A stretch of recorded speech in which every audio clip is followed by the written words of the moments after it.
My name is Catherine. I'm a social worker in the South Eastern Gateway team, which is based in Ballyclare, Northern Trust. My job is the initial referral team for the locality near Ballyclare. My name is Sinead Keown. I am a senior social worker in family intervention. I work for the Belfast Trust and I have done so from 2007 when I first qualified.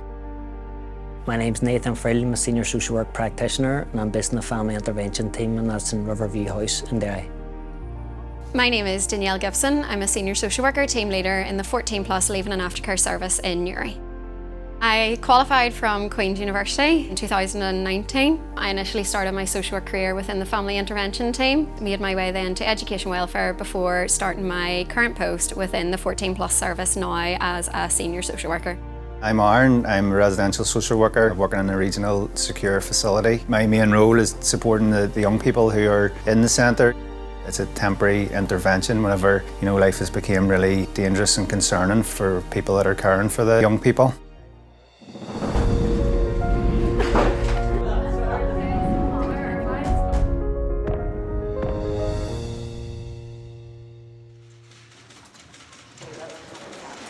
I was 8 years old. I had an aunt and I asked her, "What do you do? What's your job?" She eventually told me that her job was to protect the innocent. I said, "Well, what does that mean?" She would tell me stories about her job, what she'd done, and lives that she saved.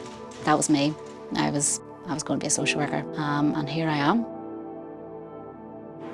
I did know I needed to have a job where I could get in my car, be out and be busy.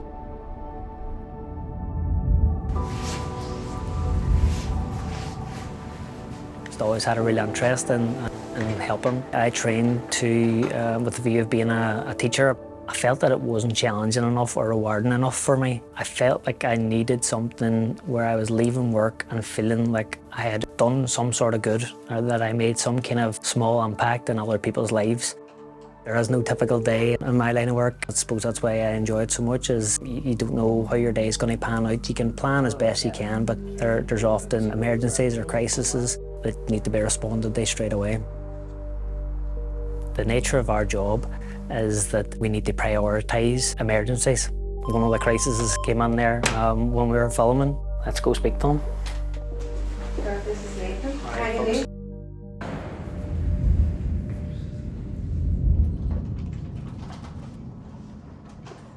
I've always had social workers in and out of my family.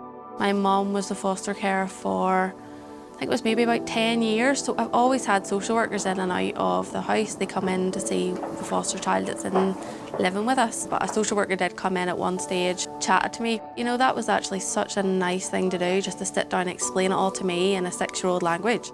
As soon as I met that social worker, that was that. I was wanting to be a social worker from like 7 and 8.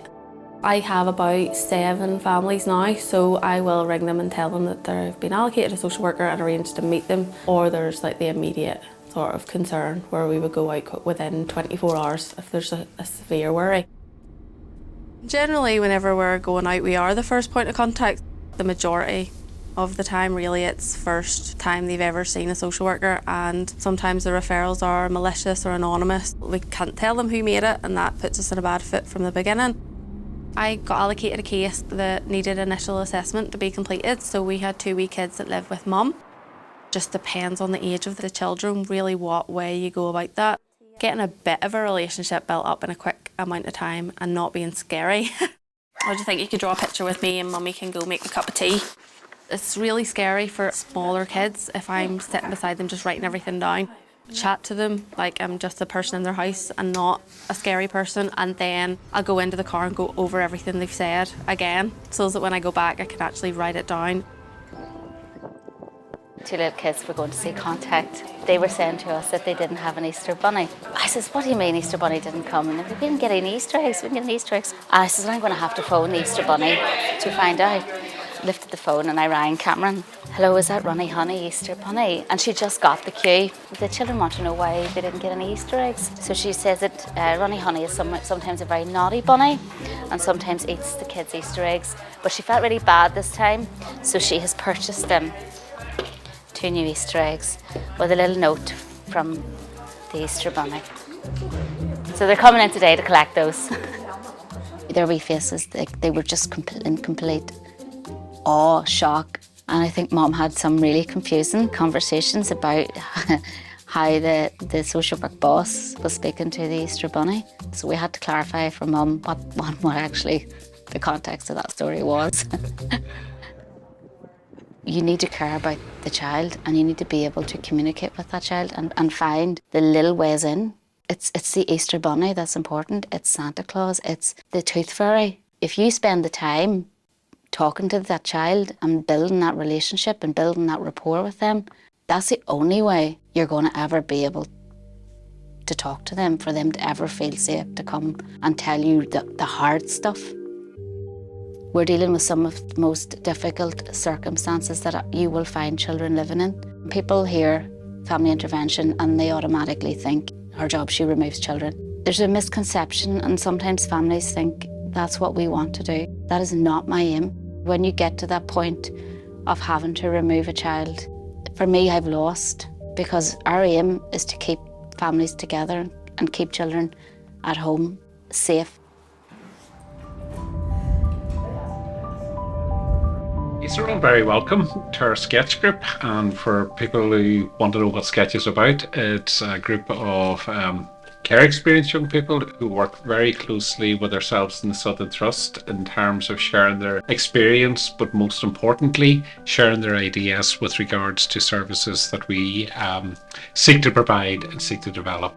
I was absolutely terrified. I didn't know what was going to happen, but I think because I knew there was an adult coming to represent me and my needs, and it just made me feel a wee bit more relief. That's what I needed just in that time, especially because I was terrified. It's probably 8 coming 9, so I hadn't really a clue what was going on and what was happening. When I seen the place, it was really scary to see them there, so just to have someone there that was another human. So it's good to have like a female social worker as well, because it was closer to my mother, so it was more like a maternal figure. And I just remember having a decision between going with a social worker in a car or going in the back of the Land Rover, and I was like, I know which one I'm choosing. When I would have told people I'm in care of a social worker, it was always like a shock, like, oh my goodness, like, you have a social worker? The word social worker brought in this like shock. It could be generational perceptions within communities of what social workers are and what maybe they've done and what's in the media.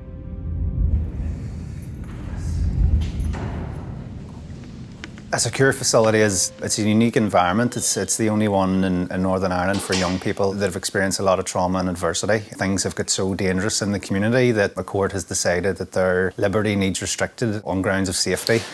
A lot of our young people would kind of struggle to maintain their school placement in the community. Generally do very well when they come down the Lake route.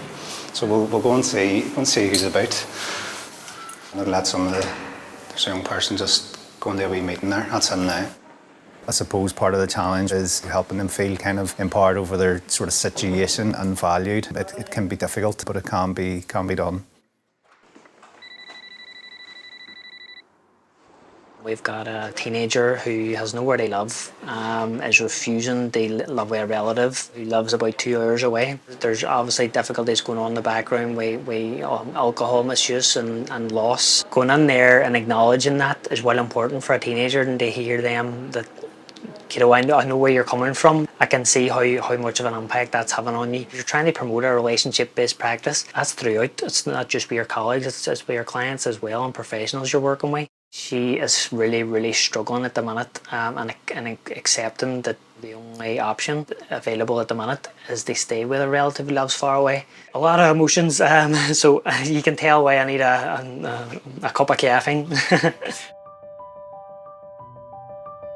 I feel like I have a really good role within them kind of situations, because I'm supporting the social worker who's the allocated worker for the case, and I kind of see the situation from their point of view, but I also removed from the situation, they'll be able to see where the teenager's coming from and the family as well. I suppose there are days where you do come in and you're immediately just busy. You're maybe dealing with a crisis where somebody is at risk of homelessness, where there may be some concerns about emotional well-being, about physical health, or a foster placement breaking down ultimately. So the 14 Plus team, we are a leaving and aftercare service. So we work with young people aged 14 until they are 21, and that can be extended to 24 if they are in progressive education. We would support them into adulthood and transitioning out of the care system, and ultimately help them and support them as they approach adulthood. This week we've had various different crises come in. What we're dealing with is a 17-year-old, and he has been in JJC over the weekend. We need a bail address for him, but we've no current trust transition properties that are available. Yeah. It's about finding him suitable accommodation with a wrap-around 24/7 support plan that's going to need to be in place for him until the accommodation that he was in is readily available for him to return to. It's really just about working as part of a multidisciplinary network and trying to help and support that young person as best as we could. We work with families that come into ourselves on what we call a family support basis, and we can intervene at an early stage so that we get better outcomes. And we work with the whole network to try and create a plan that's going to make life for that child better at home. When you're working a really tough job, you need the support of your colleagues. You get to know your colleagues that well that when they're having a tough day, they're always checking in, or I'm checking in. The people around you, you use them, you talk to them, you communicate with them. The social workers back in the office, manager included, would be linking in with different agencies and getting more information, and all of that is a joint process. Like, you see them people more than you see anybody else in your life, the way some weeks go. It's not a lonely profession, nor would I like it to be, because my motivation of continuing to be a social worker is because I enjoy working with people. My idea of a social worker, honestly, was a professional that is always stressed, always busy, always dealing and managing risk. And yes, I'll not lie, you know, it is accurate to some degree, but there's also the other elements of it. You have a team that is working with you, you're always working in partnership. You're never working in isolation. Young people are at an age where they do want to avail of our help and support, they do want to progress in their young lives, and that's ultimately what we're there for. I don't think I would have been given the opportunities I had been if there hadn't been social work intervention and involvement and I hadn't got that support. I do think my life would have been completely different and could have had a really negative ending without the support that I got. It was never too formal. I had a social worker, every time she came to the house you wouldn't even think she was a social worker, but you could tell she was doing her job well. Sometimes it's just a case of lifting down the serious mask and just talking to the young person and the placement. Without social workers in my life, I never would have had any of those opportunities in terms of education, financial support, and also emotional support. We work with a lot of good people going through a lot of tough times. When you're in the midst of that, a lot of parents don't see that behaviour can have such a negative impact in their children. Once we kind of help improve that awareness, they usually take steps, they stop that behaviour in front of their children. It's really important that we all remind ourselves of what a noble kind of career it is. A great work environment to be in when you're surrounded with people who are like-minded, share your values and are supportive. They all kind of get into social work to help people and support people. Social workers are in so many different fields now, and how can you actually define what a role of a social worker is? I think if people were to see more the human behind the social worker, it'd be better. Being non-judgmental, being empathetic to the young people, having a level of understanding. You need to have hope and a recognition that people can change. Their whole family structure and everything's going to change. You know, the dynamic. I don't think they would say no, because they've done everything to say that they wanted to prioritise. It all goes down to relationship-based practice, and that's all a key part of building relationship with families and young people. What social work is in a nutshell is going into families and getting to know them, showing compassion, and thinking, how do I support this family and how do I create safety? I would say don't think that you have to get into a specific area within social work. The profession itself opens up a lot of different opportunities. You have the adults world, the children's world, but you also have mental health, you have children with disability, you have adults with disability. There is a lot of opportunities out there. So I would say doing the social work degree is the way forward for young people out there. It will open up a lot of opportunities for you now and for later in life. It's a practice, it's not something you learn and you put into practice and you just leave it there. It's something you kind of develop over time, and I like that sense that you're always moving somewhere and you're not standing still. There's constant ways to move around to get more experience. It does tailor to what you're interested in, and it works around what your actual home life is like as well. So you can really tailor which job you're in to which hours you want to do. You can go from being an AYE in your first year as a social worker to being a band 7 within 3 years of qualifying. and then you can keep going up, go into senior management if that's what you want to do. People don't want a social worker straight away to come unannounced to their house. So you have to think like that. It's really having an ability to sit and be present and listen to someone genuinely interested in what they have to say and put themselves in another person's shoes and look at it from that side. I'm driving home thinking that was a good day, that was a good result, that was rewarding. I felt like I helped support that family, but I feel like I also helped support that social worker in a difficult situation.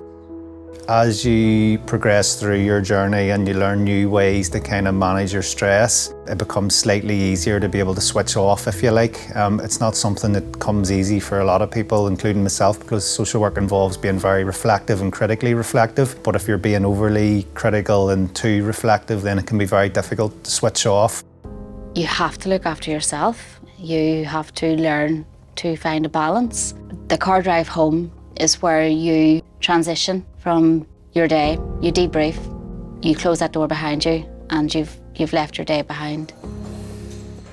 I think if you're good at working with people and you enjoy working with children and you actually feel like you want to be really, really involved in making sure children are safe, you really are making positive changes.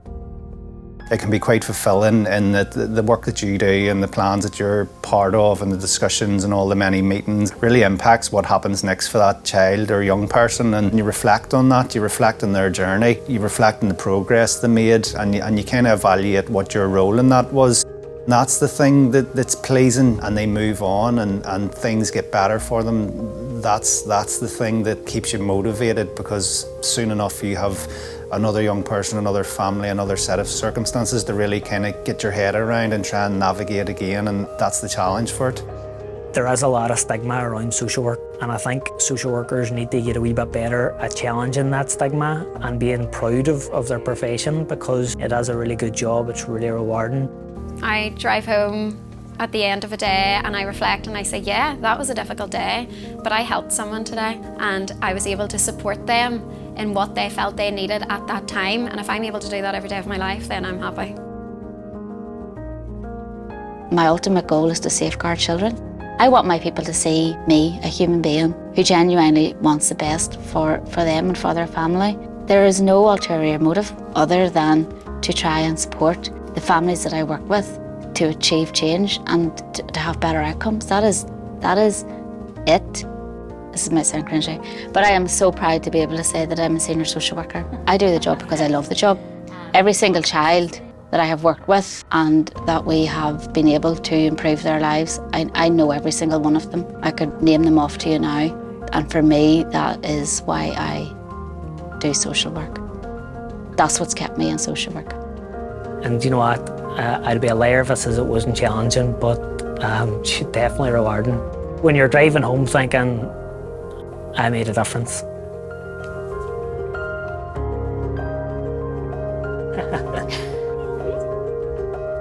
Right, okay. Oh, if I just hit something.